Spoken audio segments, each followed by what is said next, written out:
batendo no peito, respirando, está muito bom. Ah, meu Deus, muito obrigado por esse dia a mais que o Senhor nos acrescenta na terra dos viventes. Obrigado por essa manhã abençoada, porque se não fosse assim, não chegaríamos neste lugar. Nenhum mal nos atingiu, nenhum mal nos impediu de chegarmos até aqui. Então somos gratos por isso. Mas Deus, agora vamos ler a Tua palavra, santíssima palavra.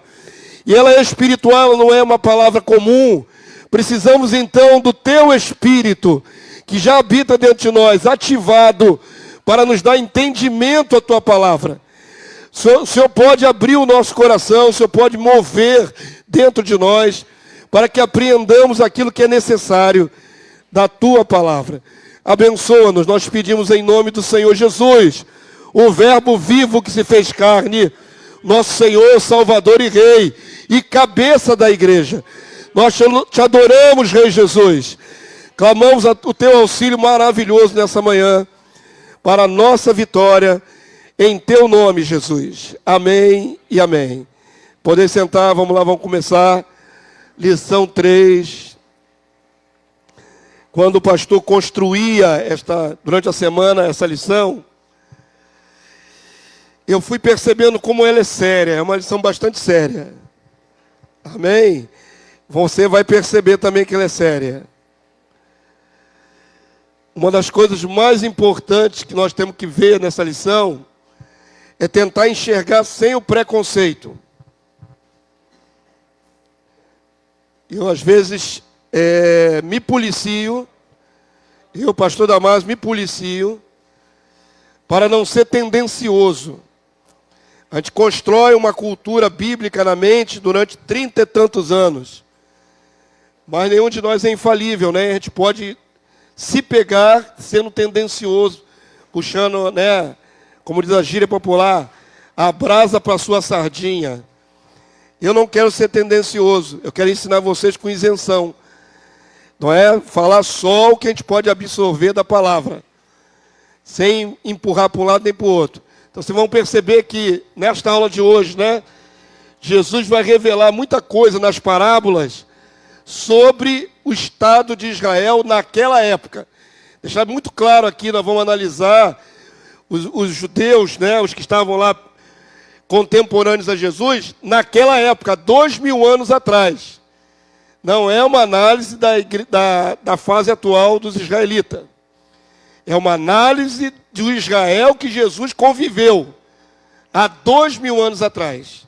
Ok? Deixar isso mais claro para não parecer tendencioso. Não sou preconceituoso contra Israel, muito pelo contrário. Mas eu quero que você entenda o foco destas revelações. Lucas 6, verso 39, texto de abertura. E é sempre muito bom você participar, se você quiser, vamos lá? Propõe-lhes também uma parábola. Pode, porventura, um cego guiar a outro cego?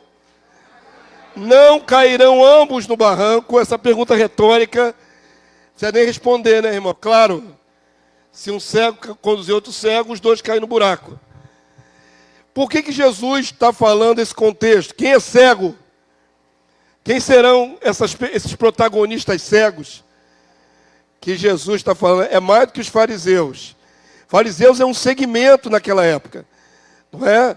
Vamos já estabelecer algumas coisas, até aproveitando esse gancho. Não havia só os fariseus. Havia a liderança religiosa de Israel com o sumo sacerdote. Ok? Não tinha templo ainda no tempo de Jesus? Tinha templo com sacrifício e tudo mais. Tinha um sumo sacerdote. E tinha aqueles que eram parte do sacerdócio. Tinha levitas. Tinha também o sinédrio, composto por 70 líderes de Israel. Isso é a cúpula da religiosidade de Israel naquela época. Além dos sacerdotes e levitas, existia a classe dos escribas. Os escribas eram copistas da letra da palavra, copiavam os pergaminhos. E aí eram considerados também doutores da palavra. Escriba não é a mesma coisa que sacerdote, não é a mesma coisa que fariseu. Ok? Havia o grupo dos fariseus, esse sim, um grupo radical. Radical porque queriam santidade, tá certo? Não tem nada errado em querer santidade. Mas como Deus ficou 400 anos em silêncio, lembram? Que é um período interbíblico. Nesses 400 anos de silêncio, Deus não levantou um profeta. O povo de Israel como um todo foi perdendo a referência do que era justo, do que era bom. E criou-se uma religiosidade. E aí por isso que eu falei que vai ser aplicativo para a nossa vida. Porque existe uma fronteira entre você servir a Deus com todo zelo e se tornar um religioso radical. Porque aí passa a ser a religião mais importante que os preceitos de Deus. A religião costurada pelos homens normalmente, né? Religião quem cria é o homem. Amém? Então olha só, queridos. Nós temos o grupo dos fariseus que eram extremamente religiosos. Criaram suas próprias regras de conduta, de como adorar a Deus. E eram assim os mais radicais. E tinha os essênios, que eram um grupo separado também de judeus, mais helenizados, que anuíram a cultura da época, a cultura greco-romana. Esses eram os helênicos, os essênios. E tinha um outro grupo ainda que se afastou de Israel, que eram os essênios, foram para o deserto. Então tinham vários grupos diferentes em Israel no tempo de Jesus. Não eram todos iguaizinhos, a gente às vezes confunde. E pensa que os únicos inimigos de Jesus eram os fariseus. Não. Desde os sacerdotes até os outros grupos, até os fariseus, tinha muitos inimigos de Jesus. Todos religiosos. Ok? Então vamos entrar aqui no mérito da questão. Quem são esse povo cego aí? A parábola vai mostrar. Avança para mim, por favor, quem tiver no comando aí. Está lá a ilustração, né? Assim, um cego que é outro cego, cai os dois no buraco, no barranco. Nesta lição veremos parábolas específicas do Senhor Jesus, proferidas a respeito do povo de Israel de 2000 anos atrás, não é de agora. Nestas parábolas, o diagnóstico do estado espiritual do povo judeu é exemplificado de maneira objetiva, para que aquela geração identificasse que era o alvo e os protagonistas dessas palavras. Lembram que na primeira aula nós estabelecemos que as parábolas eram complicador e não facilitador? Lembram que nós falamos isso? Por quê? Era uma maneira de juízo de Deus já com aquela geração. Não era fácil entender as parábolas. No entanto, algumas parábolas eram mais do que uma indireta, era uma direta para os judeus. E aí essas parábolas eles tinham que entender.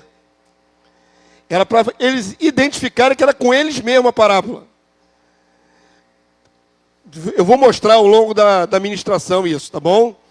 Pastor, estabelecemos que as parábolas eram difíceis de compreensão para todo mundo. Gente comum, de Israel, gente mais sábia, ninguém entendia direito, nem os discípulos. Estabelecemos isso, está certo. Mas algumas parábolas, Jesus dizia de maneira um pouco mais objetiva, para que eles ouvissem, quem sabe se arrependessem. Então não podia ser tão confusa a parábola, ela tinha que ser mais certeira. Então é uma característica do que nós vamos ver nessa aula de hoje. Parábolas mais específicas para o povo de Israel. Vamos lá, onde eu parei aqui, né? Sem nenhum preconceito e analisando puramente os contextos, veremos uma realidade espiritual que explica a rejeição do Messias judeu pelo seu próprio povo. Qual era a característica daquela geração de judeus que rejeitou o Messias? Vamos ver isso hoje, avança. Parábola sobre a falta de amor. Ah, pastor, mas isso é geral, não é só para o judeu. Sim, mas tem um contexto bem direcionado aqui, você vai ver. Uma das parábolas mais conhecidas de Jesus é a do bom samaritano. O subtexto dessa parábola era o preconceito que os israelitas nutriam contra a raça mestiça dos samaritanos. Eu vou entrar no mérito mais adiante, quem eram os samaritanos, tá bom? Está aí na sua lição. Mas a gente já lê a parábola aqui no século 21 e já apreende o sentido, né? Você lembra da parábola? O homem, aí Jesus começa a contar um contexto de um homem que foi ferido por bandidos. e abandonado, ferido no meio de uma estrada. Qual é a primeira figura que passa ali naquele contexto, irmãos? Lembram? Um sacerdote. Não é à toa que Jesus constrói essa parábola, essa ilustração, com um sacerdote passando logo após o homem ser atacado pelos salteadores, pelos bandidos.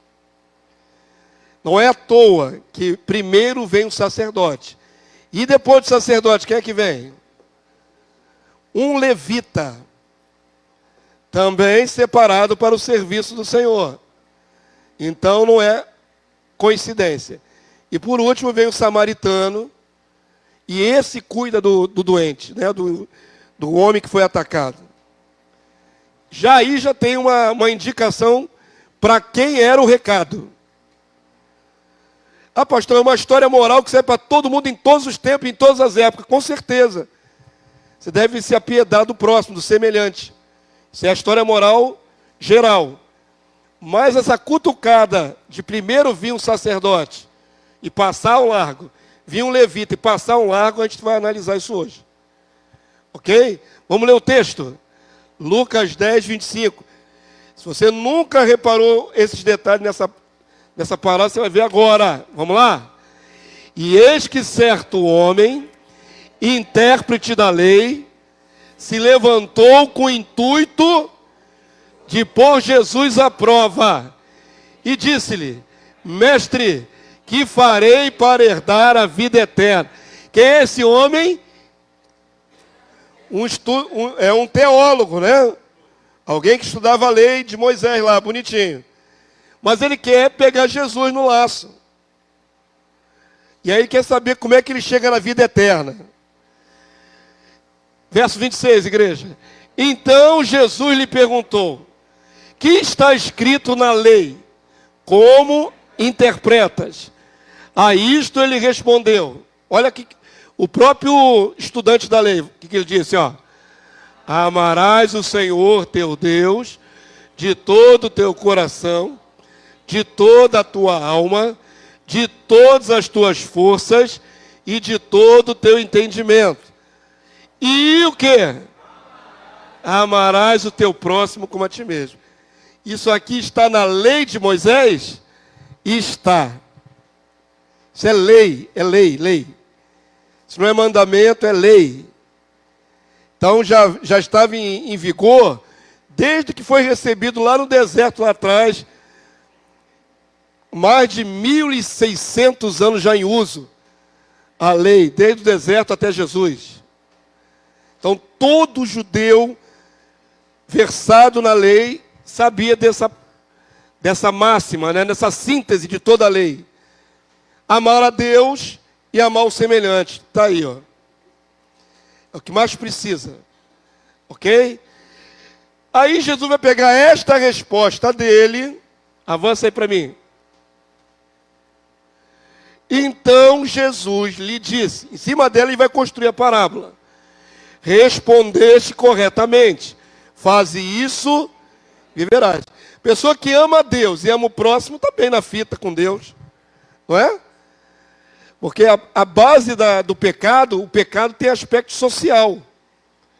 Mesmo quando você comete pecado individualmente, só você, ele sempre afeta as outras pessoas. Pecado tem aspecto social, você fere outras pessoas. Não é? Então, se você ama a Deus e não fere outras pessoas, você está no caminho da vida. Deus está te aprovando. E aí Jesus vai começar agora a construir sua parábola. O homem quis se justificar, verso 29. Ele, porém, querendo justificar-se, perguntou a Jesus: quem é o meu próximo? Então ele está perguntando: todo mundo é meu próximo? Ou só algumas pessoas são meu próximo? A pergunta é interessante até. Não é? A quem devemos considerar como próximo? Aí vem a parábola. Verso 30. Vamos entrar agora na comparação de Jesus. Jesus prosseguiu dizendo: certo homem descia de Jerusalém. Muito provavelmente um judeu, um israelita. Não diz ali que é um israelita, mas é um homem que está saindo de dentro de Jerusalém. Muito provavelmente um israelita. Para Jericó, está em trânsito. E veio a cair nas mãos de salteadores. Salteadores é bandido. Bandido pegaram ele no meio do caminho, na estrada. Os quais, depois de tudo lhe roubarem e lhe causarem muitos ferimentos, retiraram-se, deixando-o semi-morto. Bateram muito, feriram muito. O homem está entre a vida e a morte. Verso 31. Agora Jesus vai construir, assim, casualmente, descia um sacerdote. Sacerdote em Israel é a figura representante de Deus, né, entre os homens.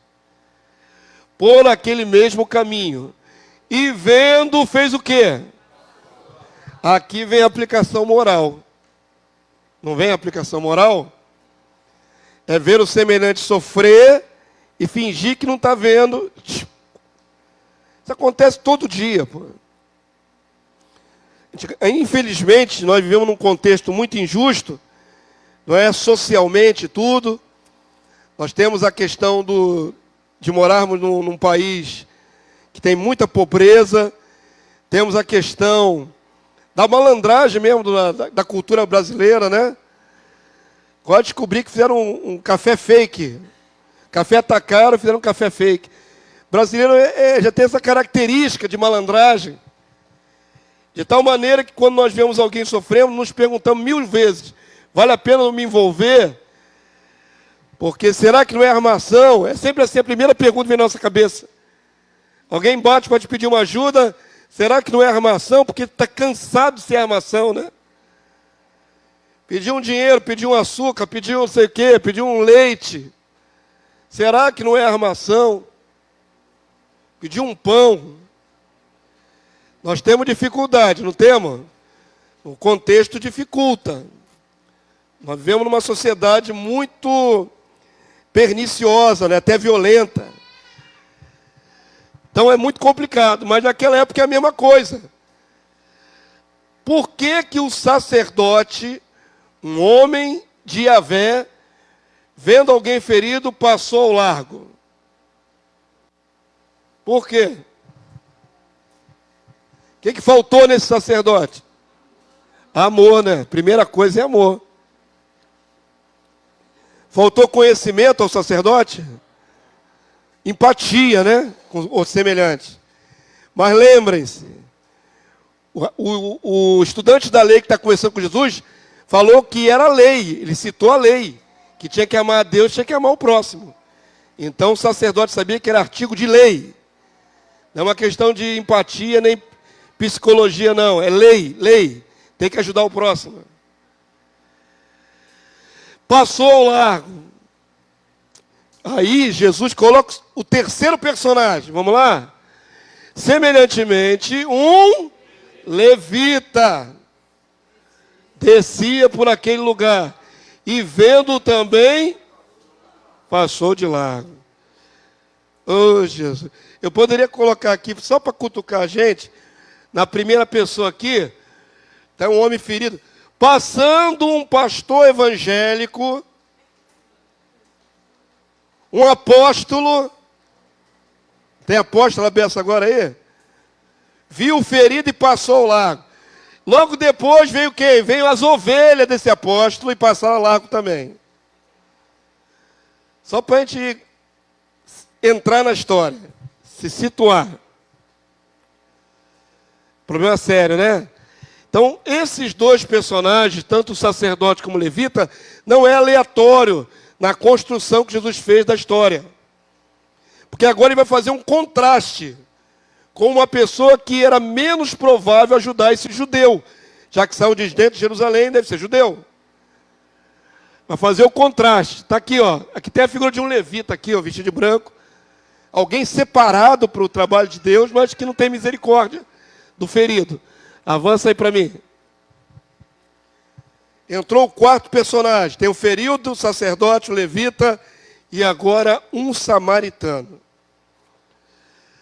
Certo samaritano que seguia o seu caminho, passou-lhe perto e vendo o quê? Compadeceu-se dele. E chegando-se, pensou-lhe os ferimentos, aplicando-lhe óleo e vinho, e colocando sobre seu próprio animal, levou para uma hospedaria, tratou dele. No dia seguinte, tirou 2 denários e o entregou ao hospedeiro, dizendo: cuida deste homem, e se alguma coisa gastares a mais, eu tu indenizarei, quando voltar. Qual destes 3 te parece ter sido próximo do homem que caiu nas mãos dos salteadores? Aí Jesus pergunta, depois de explicar a historinha, e o intérprete diz, respondeu o intérprete da lei: o que usou de misericórdia para com ele. Então lhe disse: vai, procede tu de igual modo. Amém? Então tem uma história geral. O ser humano tem que ter misericórdia do outro, mas tem um cutuque específico. Tem uma, de propósito. Quem falhou na história? Quem falhou na história? Um líder espiritual de Israel. Não é qualquer um. Representante de Deus. Quem falhou na história? Outro da mesma classe, os levitas. Então isso não é aleatório. Todo mundo entendeu? Então, isso é para a gente pensar, refletir. Então, quem ouviu essa parábola, inclusive o intérprete, entendeu. Entendeu? Não, deixa ela profetizar ali nas línguas dela ali. Ela profetiza na língua dela lá. Ninguém entende. Avança aí para mim quem está no comando. Agora sim, vamos entender quem são os samaritanos. Você sabe quem são os samaritanos? Por que Jesus usou justamente a pessoa de um samaritano para ilustrar o contraste? Os samaritanos são um povo mestiço. Vamos lá. Em 722 a.C., o reino do norte de Israel foi conquistado pelos assírios. Então vamos estabelecer a história aqui para você entender. Lembram-se que Israel se dividiu em dois grupos. O reino do sul, ali em Jerusalém, Judá.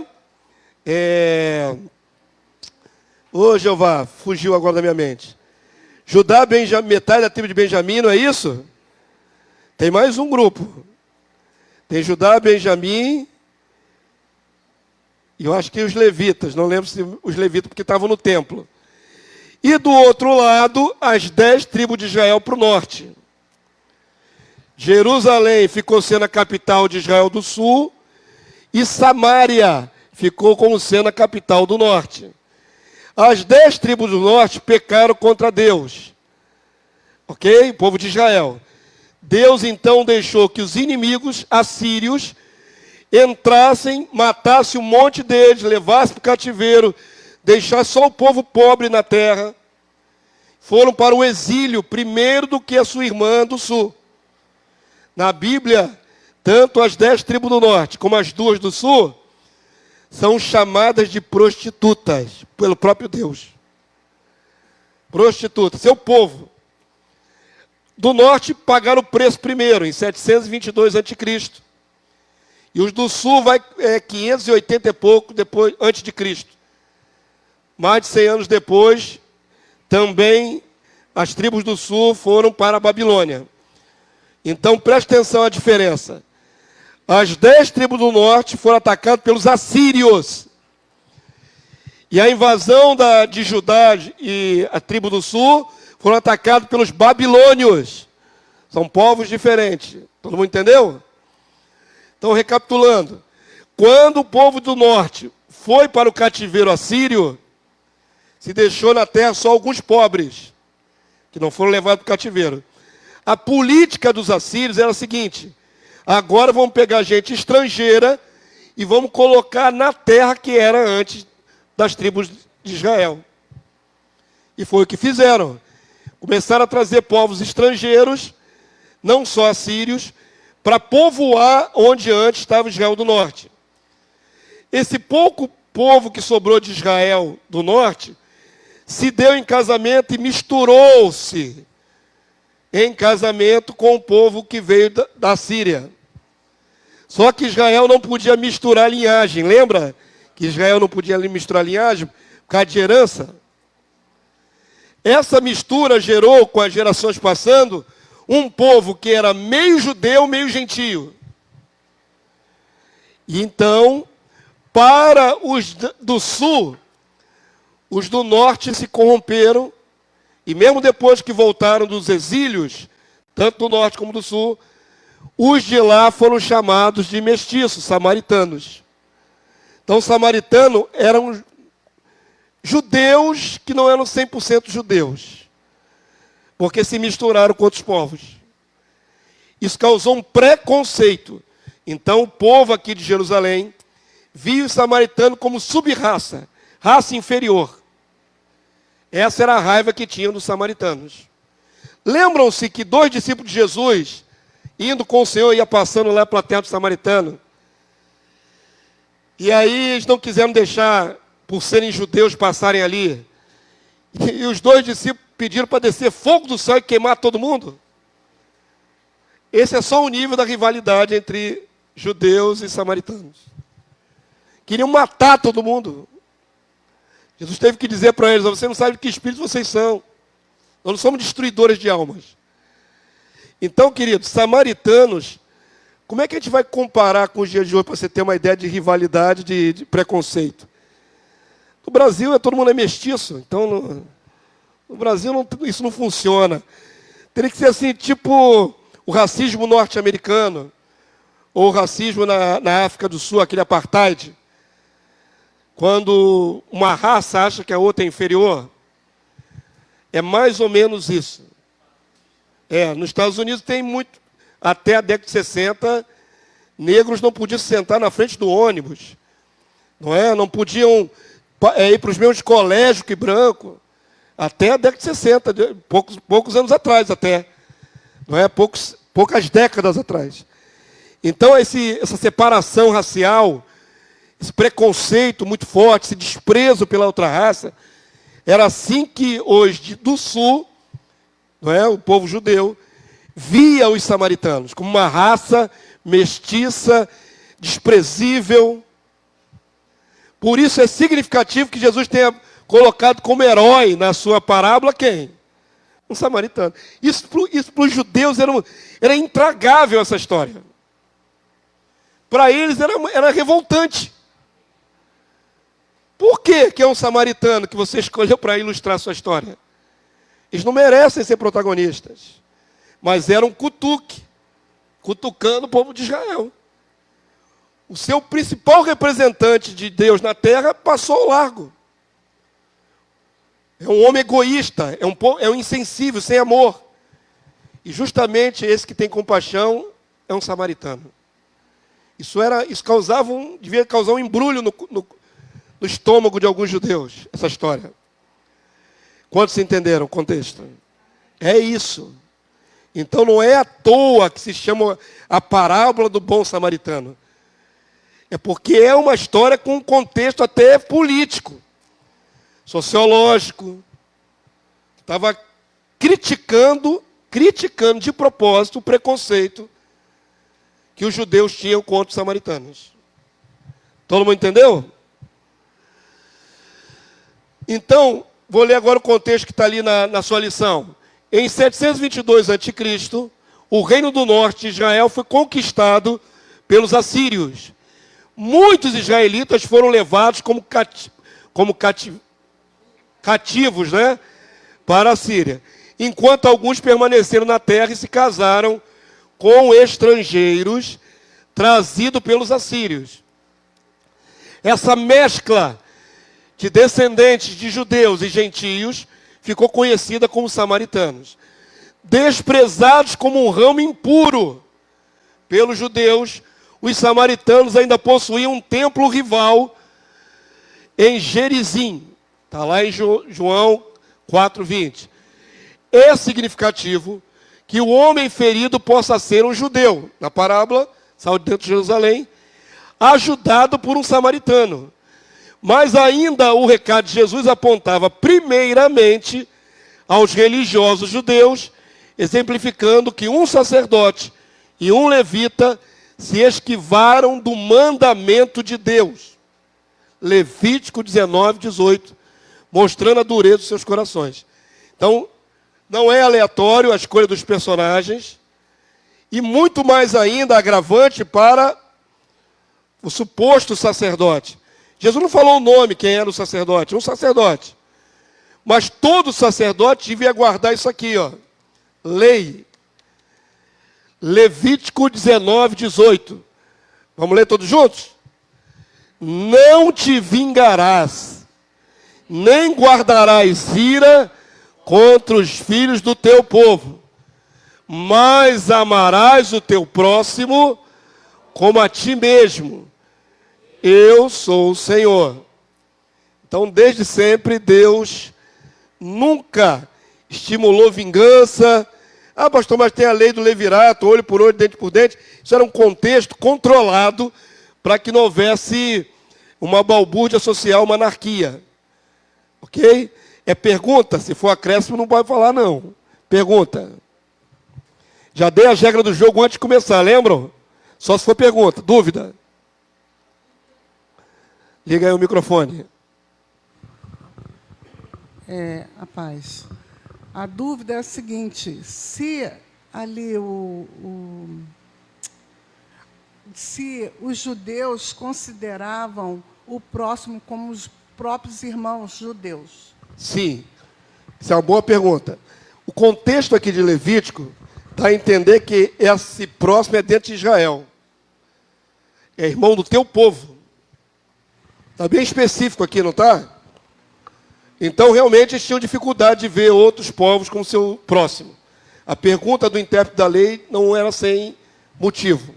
Pastor, no caso, o levita e o sacerdote, eu queria saber se eles ficariam cerimonialmente impuros se tocassem nesse homem, porque tem texto que fala ele não estava morto. Ele estava morto, né? Não, quase morto. Ele não estava morto. O que era impedimento para o sacerdote era se pegar no morto, mesmo que fosse seu familiar.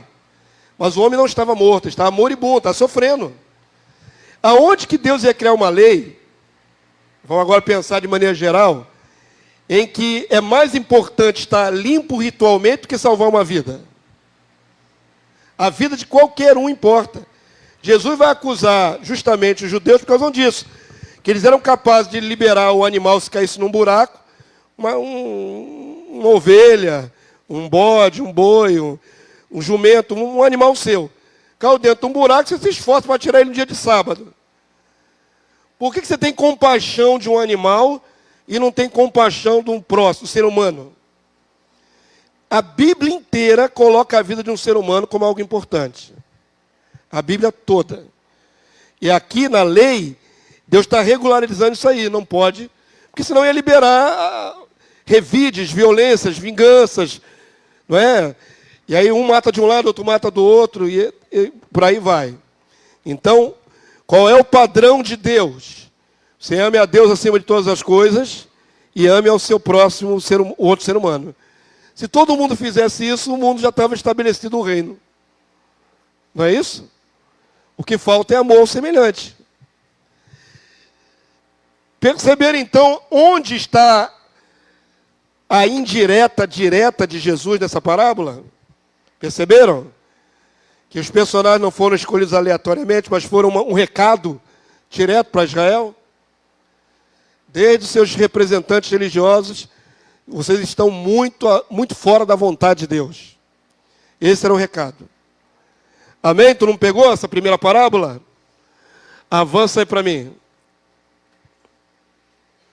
Outra parábola direcionada àquela geração incrédula, que rejeitou tanto o profeta João como o próprio Messias Jesus. Jesus vai falar claramente que ele foi rejeitado pelos judeus. Assim também o precursor João Batista.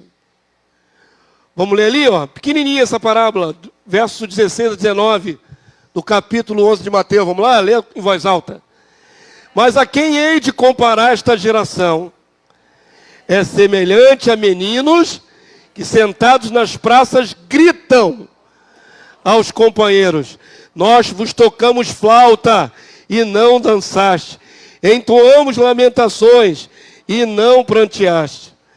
Pois veio João, que não comia nem bebia, e dizem: tem demônio.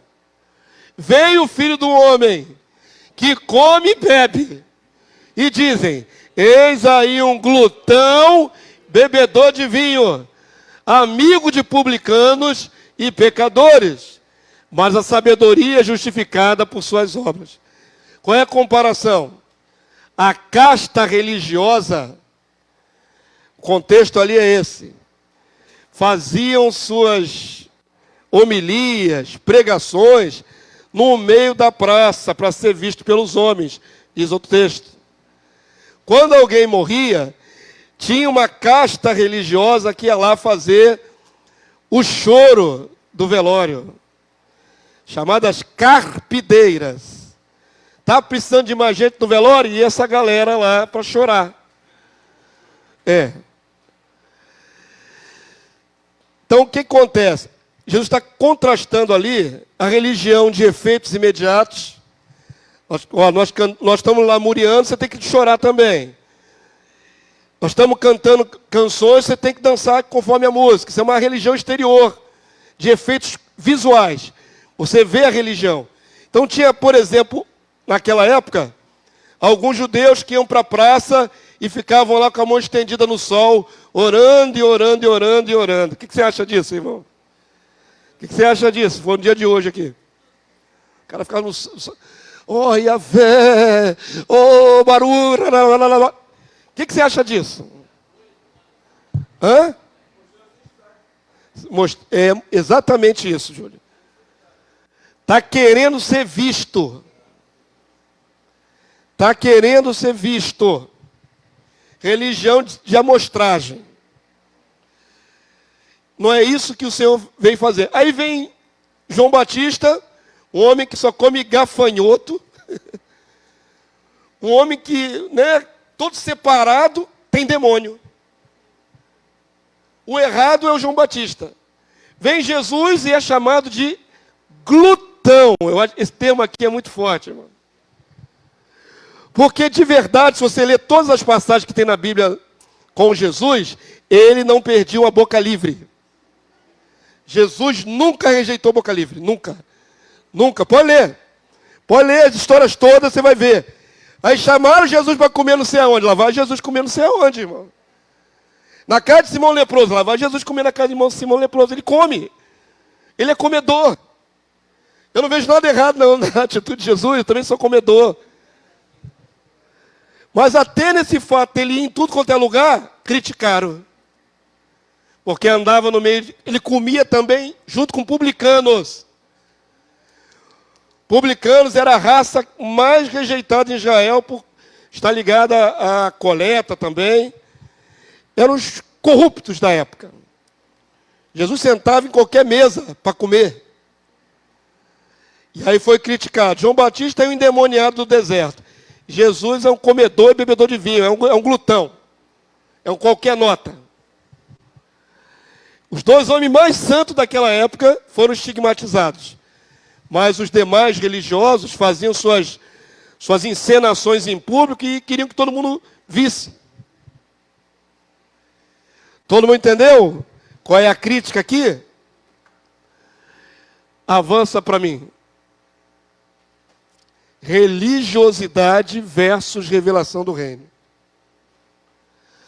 O principal problema não dá, né? Não. Eu me recuso.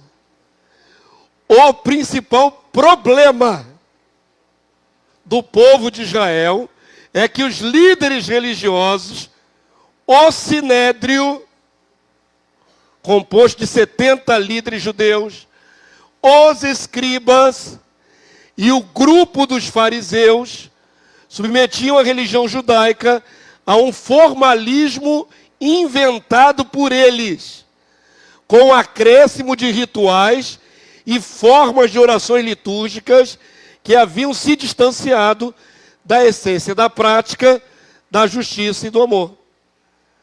Qual era o problema daquela geração que Jesus encontrou de judeus? A religiosidade estava distorcida. Muito longe dos princípios de Deus, muito longe. Era o formalismo. Sabe, irmãos? O que a gente pode comparar nos dias de hoje? Hoje não tem tanto formalismo, hoje, pelo contrário, está numa liberalidade absurda, cada um faz o que quer. Não é? Hoje em dia é o extremo oposto. Mas o que seria formalismo religioso? Legalismo, a forma, né, é mais importante do que o resultado. Deixa eu ver o que a gente podia comparar. Hoje em dia não tem mais isso não, é muito difícil. Mas antigamente aí bota uns 25 anos, 30 anos atrás, algumas igrejas evangélicas aqui no Brasil, no Rio de Janeiro, proibiam fazer oração em voz alta. Você não podia entrar na igreja e fazer uma oração em voz alta. Tinha que entrar calado, ajoelhar e orar em voz baixa. Ou oração silenciosa, né, que chama. Oração silenciosa. A palavra oração é proferir palavras. Como é que faz para proferir palavras só no seu intelecto? Havia realmente, querido, plaquinhas, eu vi. Plaquinha do lado de fora do santuário dizendo assim, oração silenciosa. Ore em silêncio. É uma espécie de formalismo. Por que não pode orar com voz alta? É lógico que vai virar uma bagunça. Mas essa maneira de controlar, né, a liturgia, isso é um formalismo. E passou na mente agora um outro formalismo que esqueci. Ah, sim. Para quem já foi batista na década de 80, 90, queridos, eu vi, ninguém me contou, eu vi com os meus olhos que a terra não há de comer se Jesus voltar em menos de 10 anos, e eu estiver vivo. Eu vi o estatuto das reuniões batistas. O meu pastor na época batista foi lá na convenção batista e trouxe os documentos. Eu li os documentos com a minha mão. Peguei na mão e li. Naquele ano, em 1998, a Convenção Batista Brasileira estava colocando na mesa se deixaria ou não os cristãos baterem palma para Jesus. Isso é formalismo religioso. Eu li. E o pior, naquele ano que eu li isso, eles tinham rejeitado, empurrado para o ano seguinte. Eles não aprovaram, naquela ocasião, lá para 1998, bater palma para Jesus, irmão. Não pode, no culto não. Meu falecido pastor, um homem que eu amei muito, viu, irmãos? Meu primeiro pastor foi um homem que me carregou no colo. Me dava carona, um homem muito próximo. Era um homem grandão, branco, pastor Cirano Gomes. Militar, mas um coração de manteiga enorme, assim. Que homem magnífico. Meu primeiro pastor foi assim. No dia que eu tentei lá, eu fui eleito, na época, como é que chamava? Ô, Jesus. Já tem tanto tempo que eu não sou batista que eu esqueci. Diretor de missões. Diretor de missões. Eu fui eleito diretor de missões naquele ano. E eu fiz uma campanha, irmão. Na época eu não tinha computador na mão, né? Tinha que escrever ou datilografar. Fiz uma campanha que eu ia fazer lá ia trazer gente paramentada de roupa de fora de outros países. Ia fazer eventos, ia fazer um monte de coisa. Cultos. Fiz um planejamento enorme. Na hora que eu apresentei para o meu pastor batista, ele rejeitou na hora. Ele falou assim, ó, se eu quiser bater palma, eu vou no Maracanã ou no circo. Isso foi a resposta dele para o meu plano. Isso é formalismo religioso. Pegou pesado. E aí ele diz assim, quando tiver a placa batista ali do lado de fora do portão, aqui não. Não podia tornar o culto mais dinâmico. Formalismo religioso. Naquele dia eu entreguei o cargo de diretor de missões e PT saudações. Entenderam? Amavam ele de coração. Hoje acabou isso. Eu estou falando de 27 anos atrás, mais ou menos. Eu vi que a convenção rejeitou bater palma para Jesus. Aí eu pego minha Bíblia, está lá no Salmo assim, batei palmas todos os povos. Ué, 1000 anos antes de Jesus está sendo dito para todo mundo bater palma para Yahvé. 1000 anos antes de Jesus vir à Terra. Então, por que no ano 2000, no ano de 1990 e pouco, não podia bater palma para Jesus? Qual é o impedimento? Formalismo religioso. Quando a forma é mais importante que o conteúdo. Todo mundo entendeu? Está dado um exemplo contemporâneo do que é formalismo religioso? É isso. Lá atrás, há 2000 anos, os fariseus tinham formalismo religioso. A religião judaica tinha muito formalismo religioso. Você tinha que fazer várias lavações de mão. Você tinha que fazer várias oblações antes de chegar na presença do Senhor. Criaram um monte de regra. Então as regras eram mais importantes que o próprio culto. Todo mundo entendeu? Passa lá o microfone para a digníssima minha esposa ali. Só vale pergunta, não tem acréscimo. Hoje eu já dei a lei já aqui. A lei é a seguinte: se não for pergunta, censuro. Começa com a pergunta. A gente conversa lá em casa. Mas, pastor, aí tirou do que eu ia perguntar. Já sei que é pergunta, que isso é bom. É pergunta, sim. Isso é positivo. Eu ia perguntar, já sei. Como a gente pode distinguir o que é legalismo, religiosidade, do que seja certo? É um equilíbrio, né? É um equilíbrio. Porque hoje em dia, se você não souber fazer isso, você dá uma liberdade para que vira bagunça. É uma boa pergunta.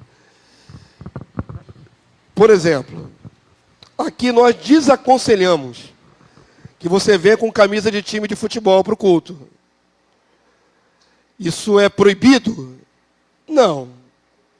Se chegar um visitante com a camisa do Flamengo, a gente vai botar ele para fora? Não. Mas por que vir para cá fantasiado? Ok? Então, é esse equilíbrio fino, né? Entre o que é conveniente e o que não é conveniente. O que distrai e o que não distrai. É complexo isso mesmo. É meio complexo. Mas tem coisas que seriam engessar demais. Engessar demais, proibir, por exemplo. Já houve ocasião aqui de pessoas virem para cá de boné para adorar a Deus. Boné aqui no santuário. A gente recomenda, né? Tira o boné, né? Não é necessário cultuar a Deus com cobertura. Você está no militarismo, a cobertura é obrigatória. Você tem que botar a mão na pala e tudo. Aqui não é o caso. Paulo manda que os homens orem de cabeça descoberta. Está escrito na sua Bíblia, na carta aos Coríntios. O homem tem que orar com a cabeça descoberta, porque ele é a glória do Senhor. Então, existem alguns princípios. Mas é meio complexo mesmo. O que deve, o que não deve, é bom senso. É igual roupa, né?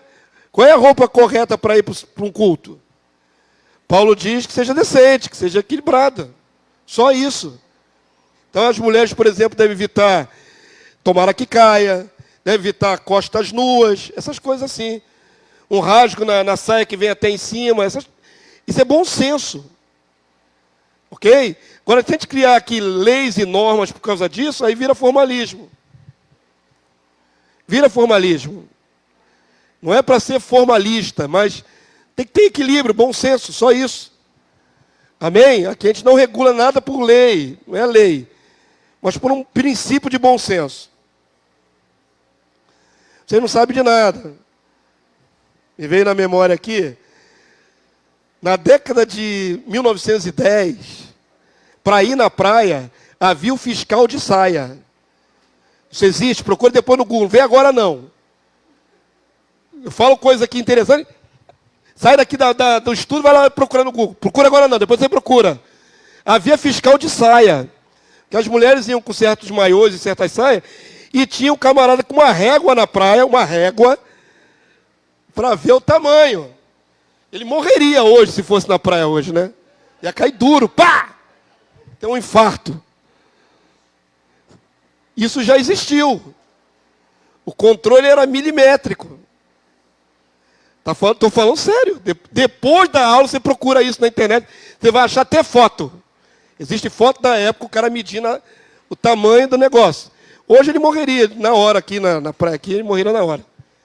Vamos voltar para cá. Já dei muito exemplo do que é formalismo. Vamos voltar para cá. A dificuldade deles era essa. Mateus 15, 3. Vamos ler? Agora que é coisa séria, vocês não querem ler comigo, né? Vamos ler juntos? Ele, porém, lhe respondeu: por que transgredis vós também o mandamento de Deus por causa da vossa tradição? Eles criaram tradições religiosas. Olha a palavra que Jesus se direciona àquela geração. Hipócritas. É sério isso aqui, né, irmão? Está com exclamação, foi uma palavra dura, direta. Hipócrita, falou na cara do pessoal. Bem profetizou Isaías a vosso respeito, dizendo: este povo honra-me com os lábios, mas o seu coração está longe de mim. E em vão me adoram, ensinando doutrinas que são preceitos de homens. Qual era a religiosidade daquela época que Jesus estava na terra? Preceitos de homens. Coisas acrescentadas por homens. Não era a essência da verdade, não era a essência da lei.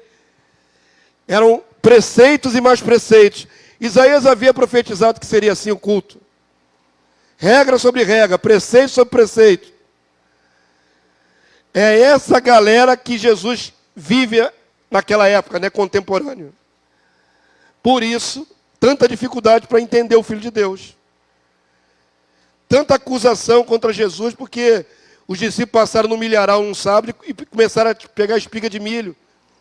Eles entendiam aquilo como uma afronta religiosa. Não pode colher milho no sábado. Eles estão pegando para comer, não é para vender na feira, não, é para comer. O formalismo pode chegar ao extremo. Avança aí para mim. Vamos lá. Aqui começa os ais. Ai de vós, escribas, fariseus, hipócritas, porque fechais o reino dos céus diante dos homens? Pois vós não entrais, nem deixais entrar o que estão entrando. Eles eram um impedimento para as pessoas chegarem a Deus. Ai de vós, escribas e fariseus hipócritas, porque dais o dízimo da hortelã, do endro, do cominho, e tendes negligenciado os preceitos mais importantes da lei: a justiça, a misericórdia, que é feita por semelhante, e a fé. Devis, porém, fazer estas coisas. Que coisas deviam fazer? Que coisas deviam fazer? Dar o dízimo, como eles davam o dízimo, sem omitir aquelas a justiça e a misericórdia. Ele não está condenando o que eles faziam na prática de recolher o dízimo. Ele está dizendo, uma coisa é uma coisa, outra coisa é outra coisa. Certo? Bem filosofal, né? Presta atenção. O dízimo tinha função naquela época para sustento do sacerdote. Eles se tornaram tão dizimistas, mas tão dizimistas, que davam o dízimo de cada hortaliça colhida. Eles eram radicalíssimos. Eles deviam semear, botar em cima da mesa assim, debulhar, né? E falar assim, isso aqui é a 10ª parte de Deus. Deixa eu tirar esses grãos para cá. Cada grão, cada hortaliça. Ultra radicais em dizimar. Mas, na hora de praticar misericórdia com o próximo, nada. Fé, muito longe. E justiça, piorou. Então não adianta formalidade religiosa sem amor. Nenhuma. Vamos lá. É para eles que Jesus disse que eles são guias de cego. Verso 24, igreja. guias cegos, que coais, essa palavra é sensacional, que coais o mosquito e engolis o camelo. Essa é uma pérola do Evangelho. O que é coar mosquito e engolir camelo? Fica se atendo a minúcias sem valor nenhum e deixa passar um monte de coisa braba. A ideia é essa. Tão rigoroso aqui, mas o que é mais necessário, deixa para lá. Isso aqui é fantástico. Coais mosquito, procurando mosquito ali. E engolindo o camelo. O pecado graçando, mas religiosos. Vamos lá. Ai de vós, escribas e fariseus hipócritas, pela terceira vez, hipócritas, porque limpais o exterior do copo e do prato, mas estes por dentro estão cheios de rapina e intemperança. Figura de que santidade exterior sem a mente estar pura não adianta nada. Tipo, sabe aqueles varões que dormem ataviado? No meio evangelho fala isso, né? Pentecostal. Dormiu ataviado. O cara dorme praticamente de terno. É uma coisa exterior. E a cabeça do camarada? Pensando em bobagem. Não adianta, santidade é de dentro para fora. A tua roupa deve espelhar a tua santidade interior.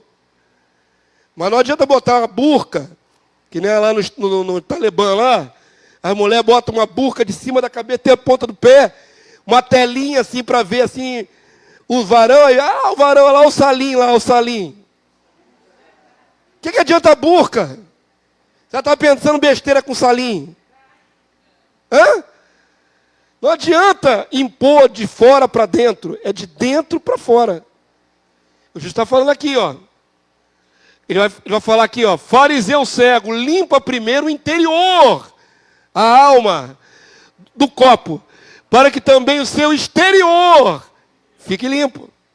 Santidade de dentro para fora, amém, queridos? Escolhas santas, reflexo na sua vida. Aparência de que é santo não adianta nada, se por dentro está cheio de rapina, destruição, podridão. Ai de vós, escribas, fariseus hipócritas, pela quarta vez ou quinta? Deixa eu contar aqui quantos hipócritas tem aqui. 4. Porque sois semelhantes ao sepulcro caiado. O que é um sepulcro caiado, irmão? É uma... pintado com cal. É uma cova. Não, cova não é o melhor. Cova é buraco. É sepulcro mesmo. É o... Como é que se chama? Não é o caixão não, gente. Como é que chama o jazigo ali? É sepulcro mesmo. Dá para fazer outro paralelo. Não é sepulcro. Túmulo. Palavra que estava faltando. Túmulo. Túmulo, todo cimentadinho, bonitinho, pintado com cal. É sepulcro caiado. Isso é hipocrisia, né?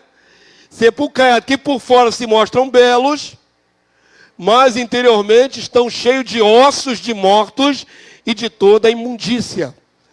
Assim também vós, exteriormente, pareceis justos aos homens, mas por dentro está cheio de hipocrisia e de iniquidade.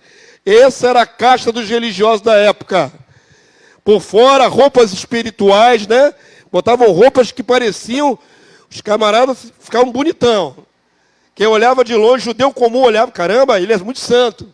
Mas por dentro, podridão e injustiça. Não adianta. Não serve para nós hoje, 2000 anos depois? Serve. Serve muito. É o mesmo preceito. Avança para mim, vamos lá. Eu achei essa imagem fantástica. Não sei se vocês estão conseguindo visualizar, dá para visualizar daí? Eu achei essa imagem aí, fizeram aí em computador, fantástica. Que isso, pastor? Você está demonizando os judeus? Não. Aquele grupo que era oposição de Jesus, tinha filho do diabo ali, irmão. Então ali está os fariseus com cara meio reptiliana, de cobra. De quem que eles eram filhos? Do diabo. Não estou falando que todo Israel é filho do diabo, hein? Pelo amor de Deus. Aqueles opositores de Jesus, sendo eles religiosos, deveriam ser os primeiros a abraçar Jesus. Jesus os via como filhos do diabo. Esse texto não está na sua lição. Então preste atenção, vou ler rapidinho. Isso aqui eu acrescentei, depois da lição feita. João 8,41, só para você ter ideia do embate espiritual. Vós fazeis as obras do vosso pai. Disseram-lhe eles, nós não somos bastardos, temos um pai que é Deus. Replicou-lhe Jesus, se Deus fosse de fato vosso pai, certamente me havias de amar. É o que Jesus esperava da casta religiosa. Por que vocês não me amam? Eu vim de Deus. Porque eu vim de Deus e aqui estou. Pois não vim de mim mesmo, mas Ele me enviou. Qual a razão por que não compreendeis a minha linguagem, o que eu estou falando? E por que sois incapazes de ouvir a minha palavra? Aí Jesus joga na lata. O que está escrito aqui, irmãos? Vós sois do diabo. Olha o que aquela galera ouviu, irmãos, na lata de Jesus. Vós sois do diabo, que é o vosso pai, e quereis satisfazer os desejos. Ele foi homicida desde o princípio e jamais se firmou na verdade, porque nele não há verdade. Quando ele profere mentira, fala do que lhe é próprio, porque é mentiroso e pai da mentira. A gente costuma lembrar só isso aqui, ó, que Satanás é o pai da mentira. Mas pensa qual é o contexto. Jesus falou, vocês fariseus, vocês judeus, vosso pai é o diabo. Falou na lata deles. Hoje, se falar isso, Jesus seria cancelado, porque é politicamente incorreto. Não pode xingar as pessoas assim. Você é do diabo. Muito direto, né, irmãos? Esse é o nível dos judeus que estava Jesus enfrentando naquela época. Avança aí para mim. Como já foi dito na primeira lição, aquela número 1, o próprio fato de Jesus falar em parábolas se devia ao estado de apostasia dos israelitas. Eles faziam religiosamente a separação dos dízimos das menores hortaliças, mas não sabiam agir com misericórdia e amor, que é a essência da lei. Mateus 12, 7. Vamos ler juntos? Vocês participarem? Mas, se vós soubesses o que significa misericórdia quero e não holocaustos, não terias condenado inocentes. Mateus 23, 23. Ai de vós, escribas e fariseus hipócritas, porque dais o dízimo da hortelã, do endo, do cominho, tendes negligenciado os preceitos mais importantes da lei, a justiça, a misericórdia e a fé.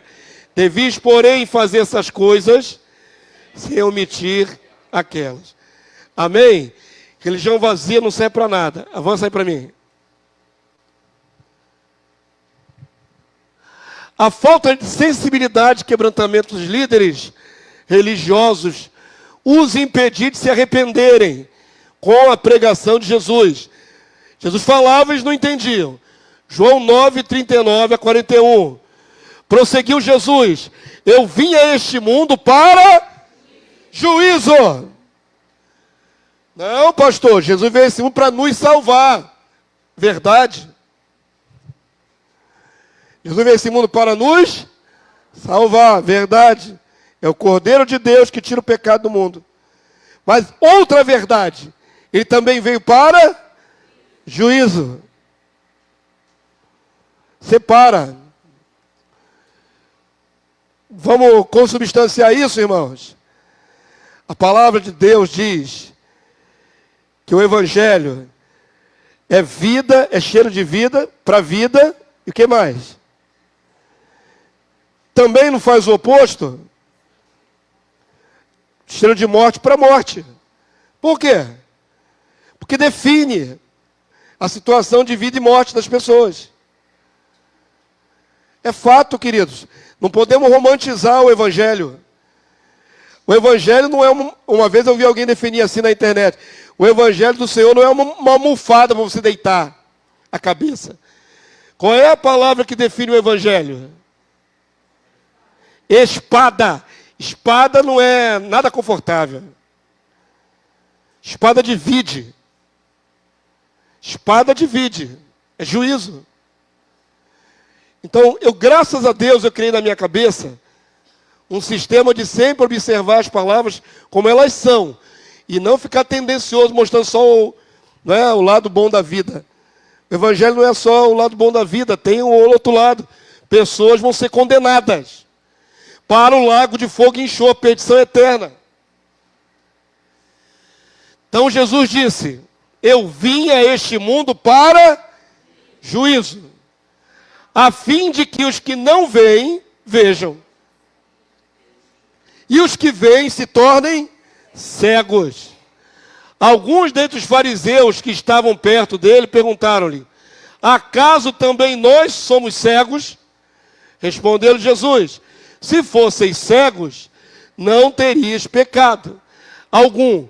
Mas porque agora dizeis, vocês dizem, nós vemos, subsiste o vosso pecado. Qual é o contexto disso? Os ignorantes, Jesus podia iluminar. Mas essa casta aí de religiosos achavam que entendiam tudo de Deus. Achavam que estavam enxergando, mas não estavam. Mas como eles diziam que estavam enxergando muito, vão ficar cegos, vão ficar sem entendimento. É justo isso, irmãos? Aos que estão nas trevas, eu ilumino. Mas aqueles que estão em trevas, mas dizem que estão reinando, estão na luz, deixa vocês na ignorância. É esse o sentido. De tal maneira estavam desviados da verdade que odiaram Jesus até a morte. Por que quiser? Já parou a pensar, queridos? Quem foi que matou Jesus? Ah, foram os romanos. Os romanos estavam perseguindo Jesus antes? Não. Quem foi que planejou a morte de Jesus? Com muito tempo de antecedência, muito tempo. Judeus. Mas especificamente, que classe dos judeus? Religiosos. Não foi judeu comum que planejou a morte de Jesus. Foram a nata da religiosidade. Foram sacerdotes. Foram escribas. Fariseus. Os que deviam ser mais santos da terra foram esses que tinham ódio de Jesus. Ódio. Ao ponto de querer matá-lo várias vezes. Algumas vezes não fiz. Jesus não morreu antes, irmãos, antes da cruz, porque Deus providenciava escape. Existe uma passagem na tua Bíblia que eles queriam jogar Jesus de um penhasco. Olha o nível. Os judeus já iam matar Jesus naquela ocasião. Iam jogar ele do penhasco e depois de lapidar com pedra. Porque jogar do penhasco fazia parte do processo de lapidar. Você jogava ele num buraco e tacava pedra. Era assim que queriam matar Jesus. Mas a palavra de Deus diz que Jesus passou no meio deles, assim, e saiu fora. Daquela turma que queria matá-lo. Só efeito sobrenatural, irmão. Como é que ele conseguiu passar no meio deles? Se eles queriam pegá-lo e jogar no buraco. Como é que ele passou no meio deles? O The Chosen é moderninho, né? Já viu The Chosen? Tem uma passagem lá que o Jesus sai correndo. Achei pitoresca essa cena. Jesus saindo correndo. Ele e os discípulos saíram correndo. Da turma que queria matar ele. É mais realista, né? Pelo menos, The Chosen. Mas Jesus não precisou sair correndo, não. Ele passou no meio deles, ó. Eles queriam matar Jesus e Jesus passou no meio deles. Aí é sobrenatural. Porque Jesus tinha que morrer na cruz, não podia morrer antes. Mas qual era o sentimento da liderança religiosa? Matar esse homem. Acabar com ele, calar a voz dele para sempre. João 7,1, irmãos. Isso aí não é eu falei que a minha ministração hoje seria difícil, pesada, mas não é preconceituosa.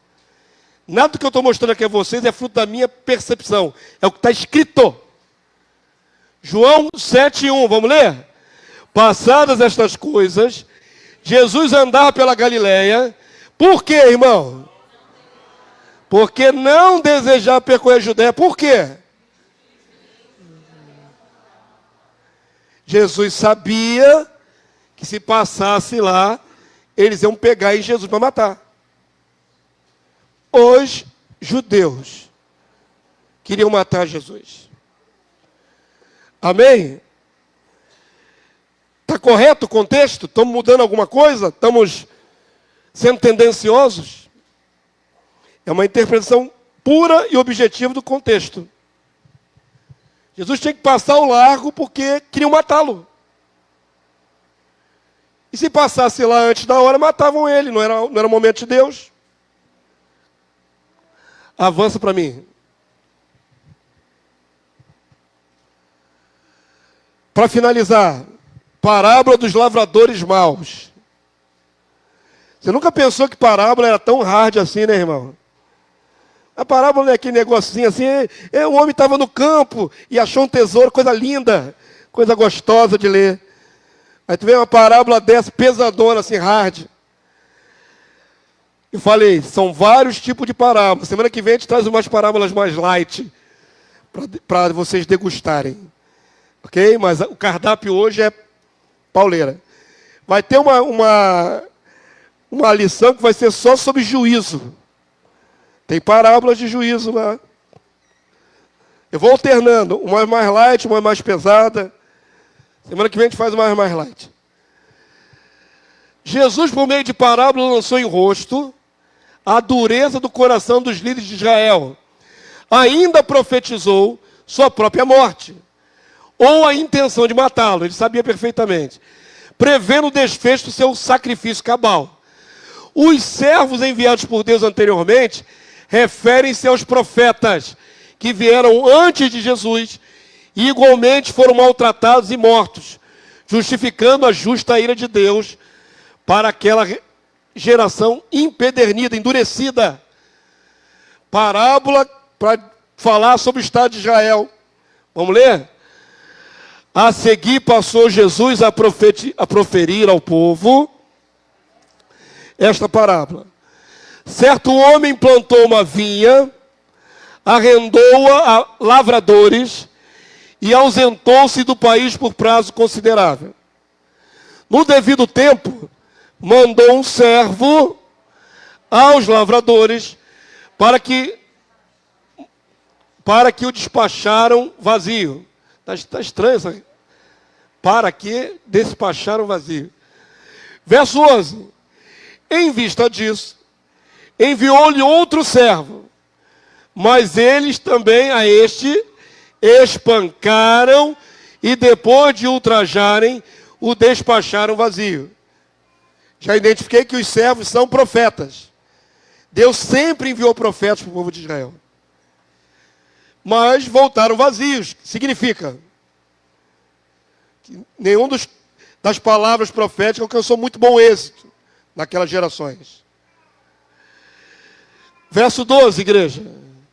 Mandou ainda um terceiro, também a este, depois de que lhe dessem do fruto da vinha, os lavradores, porém, depois de o espancarem e de o ferirem, expulsaram. Alguns que Deus mandou, mataram. Alguns só bateram. Avança aí para mim. Verso 13. Vamos terminar, é o último texto. Então disse o dono da vinha. Quem é o dono da vinha, irmãos? Quem é o dono da vinha? Deus. Então disse o dono da vinha: que farei? Enviarei meu filho amado. Talvez, olha o talvez aí importante no contexto. Talvez o respeitem. Deus enviou vários profetas, foram desprezados. Vou enviar meu filho amado. Talvez, quem sabe, eles o respeitem. Verso 14. Vendo, porém, os lavradores, arrazoaram entre si, dizendo: este é o herdeiro. Qual é o plano, irmãos? Matemo-lo. Vamos matá-lo. Ele é o herdeiro, o filho de Deus. Vamos matá-lo. Matemo-lo para que a herança venha a ser nossa. Verso 15.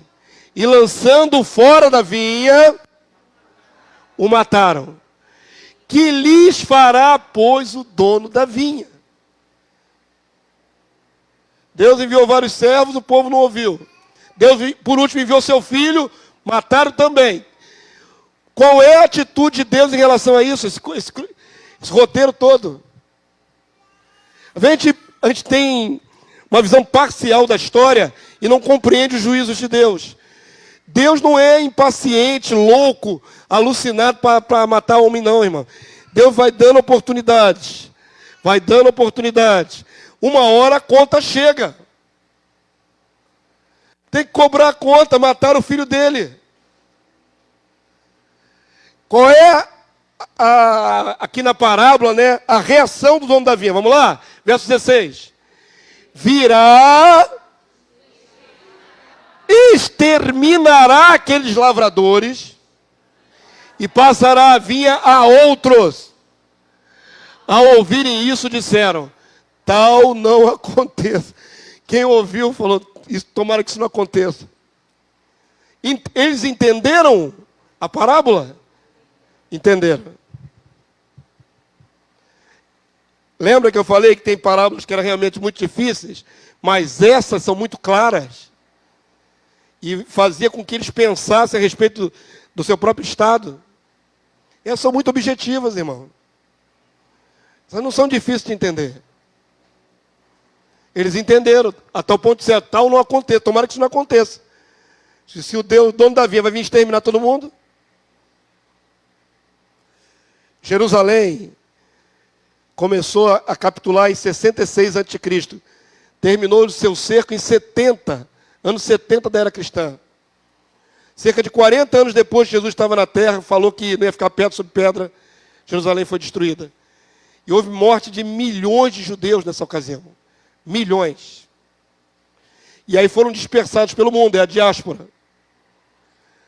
Tudo isso poderia ter sido evitado, não podia? Podia. Se aquela geração que viveu naquele tempo tivesse abraçado e amado e seguido o seu líder, o rei Messias. Então, nada é sem porquê. Nada acontece por um acaso, tudo é uma reação. Eu botei essa imagem aqui do filme Paixão de Cristo, onde Jesus está no meio. Quem são os oponentes de Jesus principais? A nata religiosa. Avança aí para mim. Finalizando. Mas Jesus, fitando-os, disse, que quer dizer, pois, o que está escrito? A pedra que os construtores rejeitaram, esta veio a ser a pedra, a principal pedra angular. Ele está falando dele mesmo, o Cristo é a pedra angular. Todo que cair sobre esta pedra ficará em pedaços, e aquele sobre quem ela cair ficará reduzido a pó. Ou seja, quem tropeçar no Cristo morre. Naquela mesma hora, olha aqui, eles entenderam ou não entenderam que era com eles? Naquela mesma hora, os escribas e os principais sacerdotes procuravam lançar-lhe as mãos. Queriam agarrar Jesus na hora. Ele está falando essas coisas. Pois perceberam que em referência a eles dissera esta parábola. Só não fizeram porque temiam o povo. Na hora eles entenderam, está falando de nós. Vamos matar esse cara. Vamos acabar com ele. Não, segura aí, que o povo aqui está todo mundo reunido, vai virar uma bagunça. Vai dar ruim.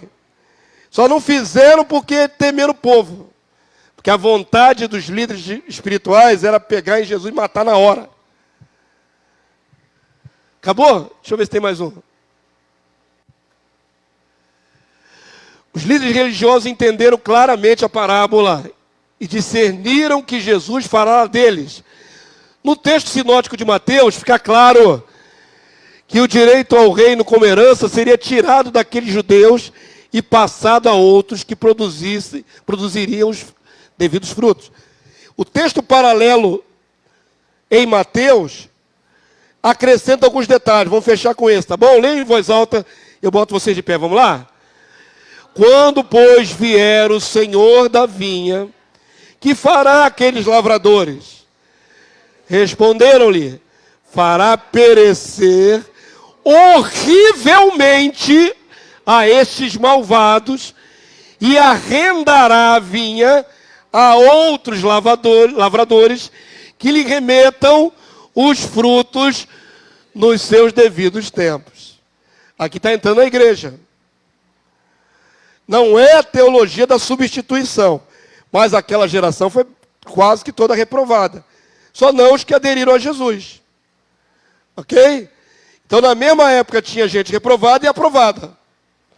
Os aprovados retornariam os frutos que Deus queria. Verso 42. Perguntou-lhe Jesus, nunca leste nas Escrituras a pedra que os construtores rejeitaram? Essa veio a ser a principal pedra angular? Isto procede do Senhor e é maravilhoso aos vossos olhos? Então, presta atenção, igreja, para a gente finalizar. O contexto da época era esse. Um povo bastante apostatado, um povo que aprendeu a seguir preceitos e normas religiosas, mas o coração estava longe do Senhor. A própria liderança religiosa com ódio de morte de Jesus. Os que se diziam mais santos queriam matar Jesus a sangue frio. Então, esse era o contexto. Por isso, as palavras das parábolas bem diretas, para que eles entendessem que era deles que estava falando. Essas parábolas não eram difíceis de entender. Amém, povo santo? Todo mundo entendeu? Você que está no século 21 entendeu as parábolas? Então fica de pé nessa hora.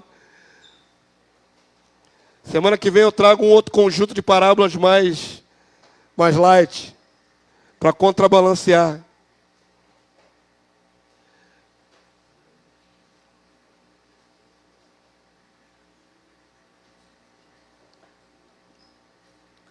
Eu acredito que mesmo sendo direcionada para judeus daquela época, muita coisa ali de princípios a gente pode temer a Deus, né, irmãos? Capa não adianta nada, queridos. Capa de religiosidade. De fora todo mundo é bonito e santo. Antes de vir para cá, estava postando de novo, né, esse convite para a SBD, que eu qualifico ela como muito importante. E aí passou uma nota assim, no Fili, né? Vai passando assim, passou uma nota lá. Acho que no G1. Um pastor foi preso. Ex-pastor, bota assim, ex-pastor foi preso por abuso de menores com um toque incestuoso. Deve ser filha. Para ser incestuoso tem que ser com o próprio sangue. Esse é o nível, entendeu?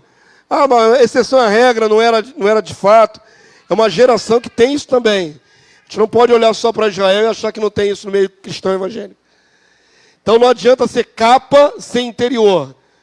Santidade é de dentro para fora. Mente santa, atitudes santas. Amém? Cara de crente com mente pervertida é perverso e Deus não se deixa enganar. Simples assim. Então vou abençoar a vida de vocês. Pensem, reflitam em todas as parábolas que ouviram, porque elas estão aí para a nossa instrução. Amém? Que Deus dê graça a cada um de nós, a mim e a vocês. Me incluo sempre. A mim e a vocês, para que não desviemos do propósito. Estenda sua destra ao céu. Vamos pedir a graça do Senhor. Pai Santo, louvado seja o teu nome. Mais uma vez, Senhor. Nós começamos pedindo auxílio para que pudéssemos entender a tua palavra. Eu tenho certeza, Senhor, no meu coração, que todos aqui entenderam a tua palavra. Que não houve nada muito difícil. Mas nós queremos clamar em nome de Jesus. Que uma vez entendida a tua palavra, nós possamos aplicá-la para a nossa própria saúde espiritual, para o nosso próprio benefício. Gera sim, meu Deus, temor no nosso coração, através da tua palavra, pois muitos perderam o temor e se embrearam por caminhos de impiedade. E o Senhor não vai levar isso como qualquer outra coisa, senão juízo. Senhor, tenha misericórdia de nós que caminhamos ainda na tua presença. para que dela jamais nos desviemos, nem para a direita, nem para a esquerda, mas estejamos no centro da tua vontade. Livra-nos da hipocrisia religiosa, meu Deus, da aparência. A aparência não é nada, a aparência é ilusão. Livra-nos de parecermos o que não somos, mas de sermos efetivamente aquilo que parecemos. Nós queremos ser, de fato, filhos de Deus aprovados. Então nos abençoa, nos habilita, nos fortalece. Em nome do teu Filho Jesus, nós clamamos nessa manhã. Leva o teu povo em paz, guardado pelo teu poder, que possam retornar logo mais à noite, para te adorar em espírito e em verdade. Amém e amém.